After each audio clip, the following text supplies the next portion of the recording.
Bismillahirrahmanirrahim. Assalamualaikum warahmatullahi wabarakatuh. Adik-adik sekalian yang saya banggakan, pada pagi ini kita akan melanjutkan materi perkuliahan kita yang sebelumnya kita sudah menyinggung tentang perairan mengalir.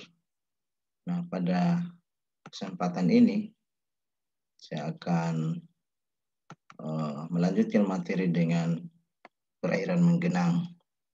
Nah, perairan menggenang ini salah satunya yang kita akan bahas adalah bagian-bagian yang dari beberapa perairan menggenang, diantaranya rawa, danau, dan waduk.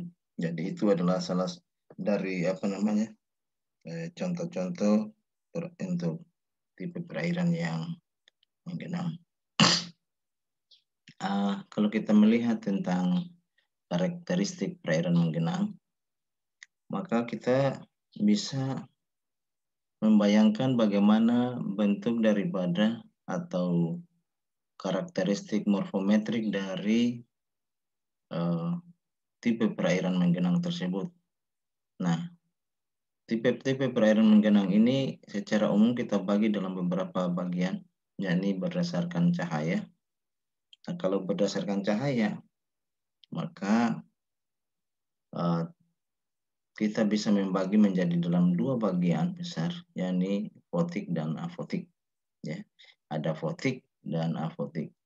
Fotik itu adalah yang bagian perairan yang terkena cahaya, sedangkan yang afotik adalah bagian perairan yang tidak terkena cahaya.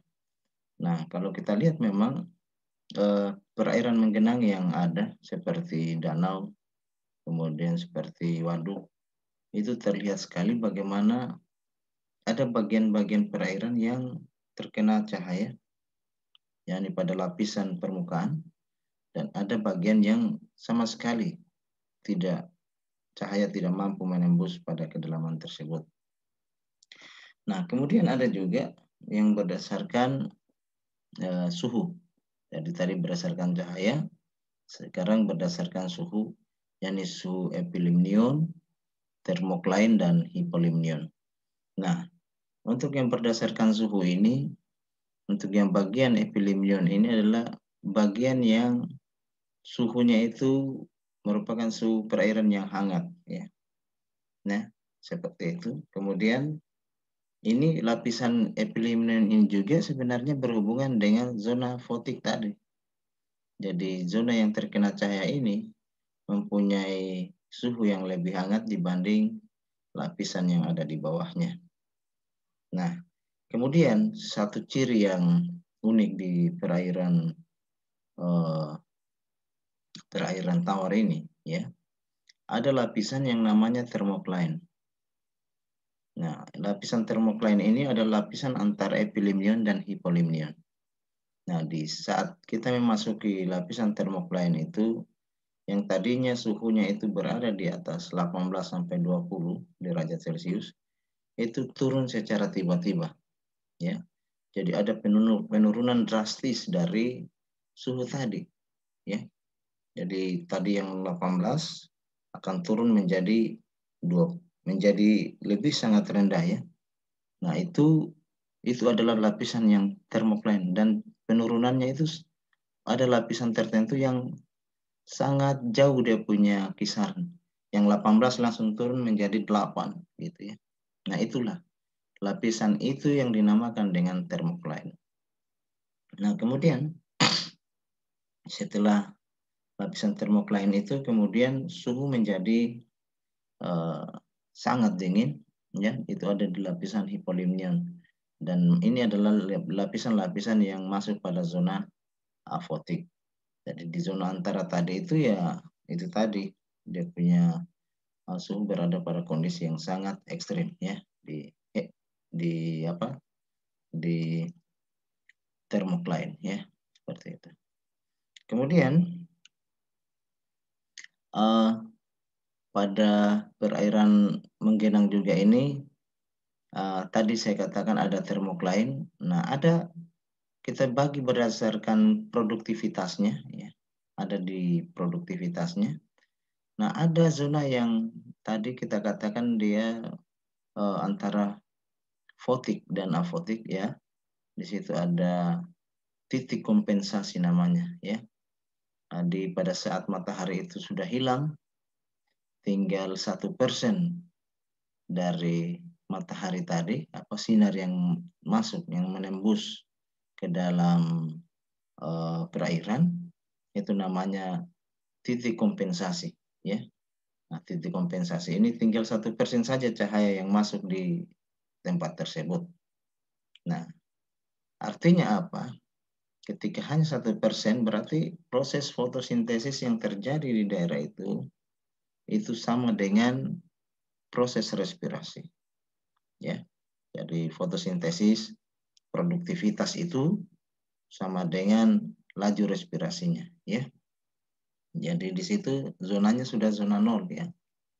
Jadi tidak ada lagi. Jadi ketika kegiatan ini dilakukan adanya proses fotosintesis di situ, justru juga digunakan untuk respirasi. Jadi 0 di situ, ya, zona 0. Nah, sedangkan zona yang bagian atasnya, ya, yang terkena matahari itu adalah zona produktivitas lebih besar daripada respirasi, ya. Jadi produktivitasnya lebih besar daripada respirasi itu pada zona-zona fotik yang terkena cahaya. Nah, seperti itu. Kemudian ada sinar matahari yang tiba hanya tinggal 1%, itu namanya zona produktivitas sama dengan respirasi. Kemudian di bagian bawah, ya, bawah perairan, yang mana itu adalah zona yang tidak terkena cahaya matahari, suhunya juga sangat rendah. Nah, di situ disebut dengan zona respirasi lebih besar daripada produktivitas. Nah, itu, ya. Nah, selain itu juga bisa kita bagi berdasarkan kandungan oksigen. Nah, kalau di bagian atas yang terjadinya proses fotosintesis tadi, itu oksigen lebih besar daripada karbon dioksida, ya. Karena oksigen ini merupakan hasil daripada proses fotosintesis. Pastikan karena fotosintesis tinggi, maka oksigen juga di lapisan epilimnion tadi, ya, itu juga tinggi. Afotik itu tinggi. Nah, kemudian O2 sama dengan CO2 itu terjadi pada titik kompensasi tadi, ya, di zona antara fotik dan afotik.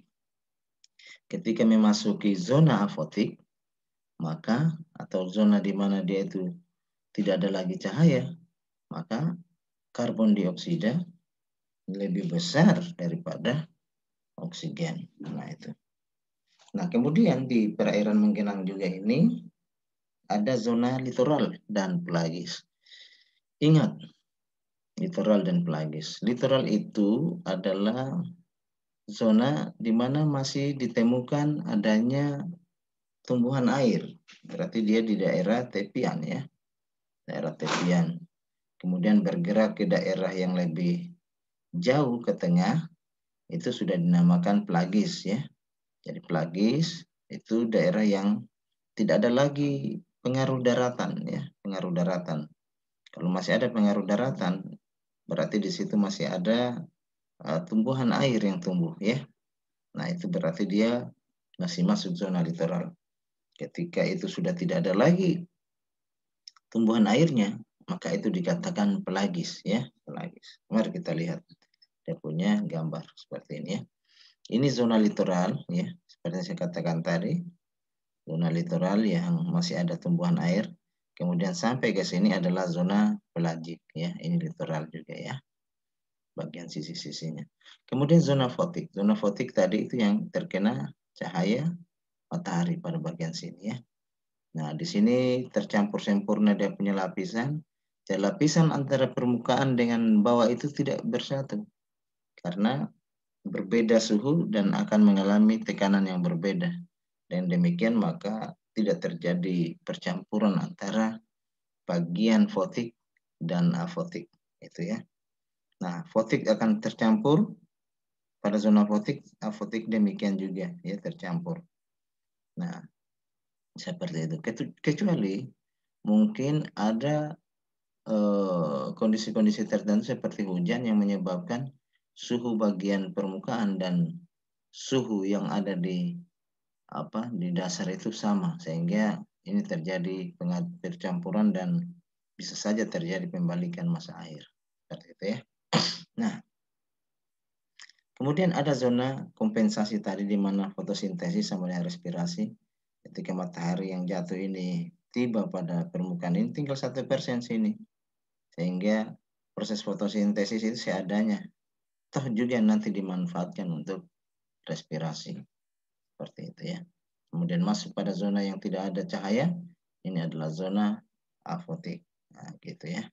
Ini bentuknya ya. Nah, perlu diingat pada kawasan yang termokline tadi itu berada pada zona-zona yang seperti ini ya, di perubahan antara zona fotik dan afotik. Nah, tadi yang suhunya tinggi dia akan turun ya, sangat jauh seperti itu ya. Dari 18 atau 22 bisa turun menjadi 9 atau 10 secara tiba-tiba. Jadi penurunannya secara tiba-tiba itu adalah lapisan tertentu dan sangat berbahaya ya pada saat di daerah-daerah seperti itu karena suhu itu sangat ekstrim ya penurunannya. Nah, kemudian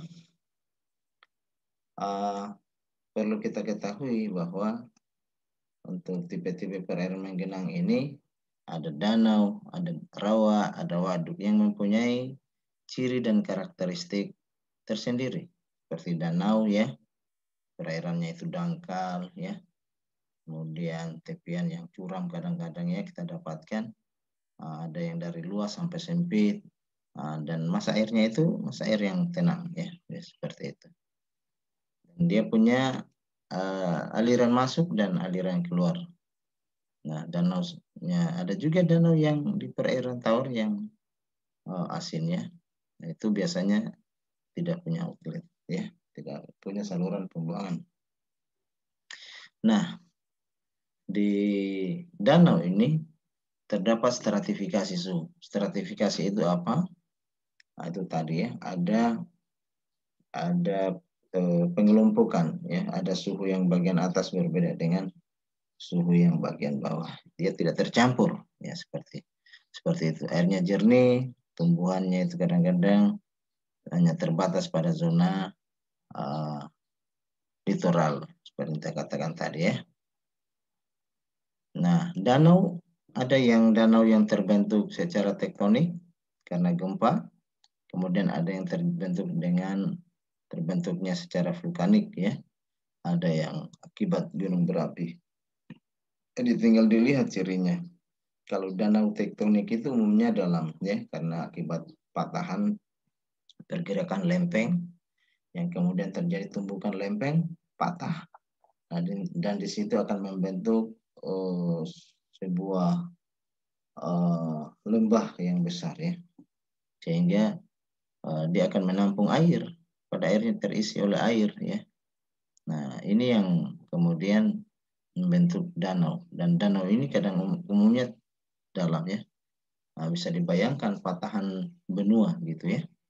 Kemudian akan membentuk sebuah lubang yang besar dan terisi air. Nah, danau vulkanik itu dia umumnya ada sumber air panas. Kalau kita dapatkan di bagian danau ada sumber air panas dari belerang, nah itu umumnya terbentuk dari vulkanik, ya gunung berapi aktivitasnya ya.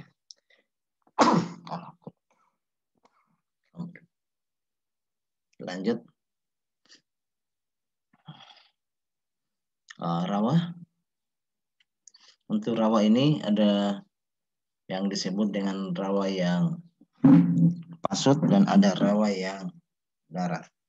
Nah, itu berdasarkan fluktuasi permukaan air. Ya. Apa yang dimaksud dengan rawa darat ini? Rawa darat itu rawa yang terbentuk tidak ada sama sekali hubungannya dengan pasang surutnya air laut. Ya. Nah, itu dan jauh berada di daratan pedalaman. Nah, kalau di daerah sini mungkin andaikan ada rawa yang jauh ya, seperti ke arah daratan, nah itulah yang disebut dengan rawa darat. Tapi kalau juga itu yang kita lihat selama ini, umumnya kita banyak di rawa pasut seperti rawa aupa itu dia termasuk dalam rawa pasut ya pada beberapa tempat karena memang dia dipengaruhi oleh adanya pasang surut air laut. Nah, perbedaannya itu kalau rawa darat dari fluktuasi permukaan perairannya itu berlangsung secara tahunan. Artinya bahwa musim sangat mempengaruhi keadaan permukaan perairan, ya. Jadi pada saat musim hujan, maka massa air yang besar dan ini menyebabkan permukaan air itu cukup tinggi, ya seperti itu. Nah, dan berada di pedalaman ya, jauh dari laut. Kemudian rawa pasut untuk ini dia fluktuasi permukaan airnya itu berlangsung secara harian. Artinya apa? Bahwa dia dipengaruhi oleh pasang surut. Pasang surut terjadi secara harian dia ya. Permukaan air itu akan naik dengan naiknya pasang air laut. Kemudian dia akan turun berdasarkan uh, surutnya air laut. Begitu ya.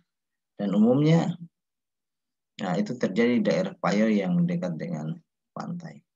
Dan ini di tempat kita bisa dilihat pada Rawa Aupa ya yang cukup luas. Dan itu adalah salah satu ikon Sulawesi Tenggara yang menjadi taman nasional ya. TNRW Taman Nasional Rawa Aupa Watu Mohawe. Nah, gitu ya. Nah, lanjut. Ada juga yang kita kenal dengan waduk. Nah, waduk kalau di tempat kita ini boleh kita katakan tidak ada ya. Ya, karena kita memang dia punya sungai-sungainya itu sangat kecil, kemudian daratannya tidak luas ya, dan sungainya pendek-pendek ya, dan berada pada posisi yang kemiringan yang tinggi. Nah, beda dengan di Jawa ya. Di Jawa itu cukup banyak waduk ya. Waduk ini adalah bagian perairan yang dibendung. Jadi di situ ada campur tangan manusia ya. Kalau tadi itu seperti danau dan rawa itu tanpa campur tangan manusia, tetapi waduk itu sengaja dibendung ya. Jadi ada sungai yang dibendung.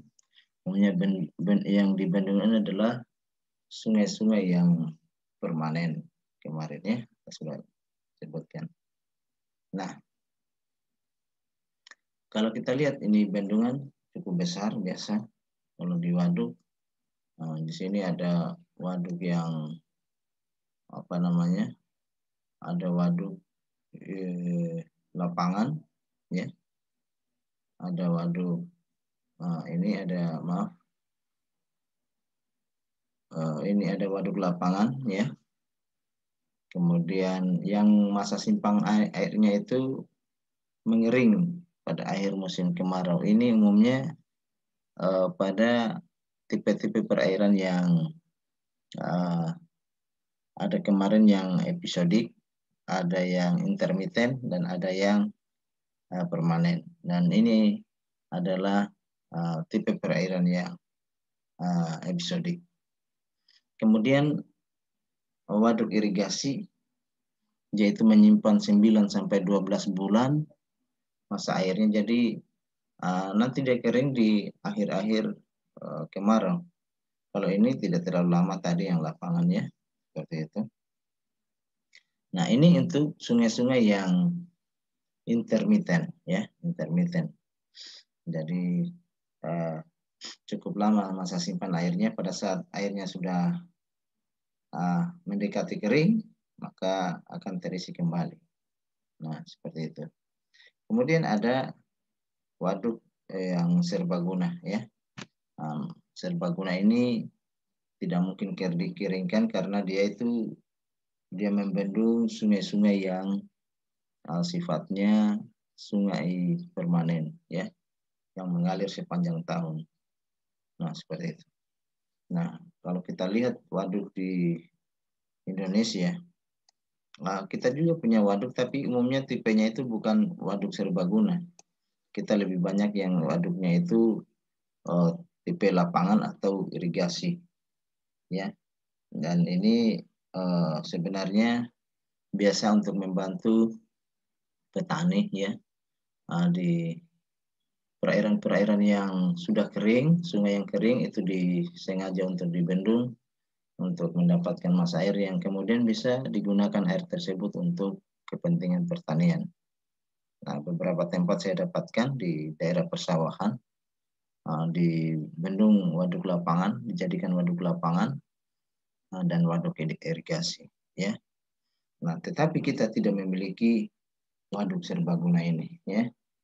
Nah, dan umumnya waduk serbaguna itu dia coba untuk membendung banyak sungai, dan biasanya itu 2 lembah yang ditutup dan warganya di resettlement, dipindahkan ke tempat tertentu.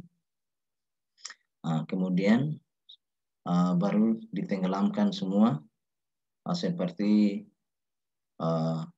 di Waduk Cirata, Waduk Jatiluhur, Saguling yang ada di Indonesia, Jawa Barat, ya. Nah, gitu. Dan ini saya sudah beberapa kali ke sana. Memang sangat dalam dia, ya. Bisa dibayangkan kalau kita menutup 2 lembah gitu, ya. 2 lembah. Nah, kemudian dialirkan air yang tidak pernah kering, yang tipenya tadi permanen. Dia akan terisi, dia akan mengisi, dan ini banyak dia punya kepentingannya. Waduk ini banyak sebenarnya kepentingannya, ya, seperti itu. Nah, ini perbedaan dari waduk, ya. Ada yang lapangan, irigasi, dan serbaguna tadi, ya. Beberapa perbedaannya bisa dilihat, ya. Ada sungai asal waduknya, ada luas perairannya, kedalamannya, masa airnya, fungsinya. Nah, seperti itu. Nah, kemudian dari ciri-ciri yang perairan tergenang tadi, sebenarnya dia punya kemiripan antara satu bagian dan bagian lain, seperti rawa dan danau. Itu bisa saja dia sama, tetapi dia berbeda pada bagian yang lain, ya. Nah, seperti sama antara rawa dengan waduk atau danau dan waduk. Nah, seperti itu, ya. Nah, tetapi dia berbeda pada bagian yang lain. Nah, seperti itu. Nah, ini dia punya ciri-ciri sepintas, ya, untuk bagaimana kita bisa membedakan rawa, bisa membedakan danau, dan kita bisa membedakan waduk. Nah, situ, ya.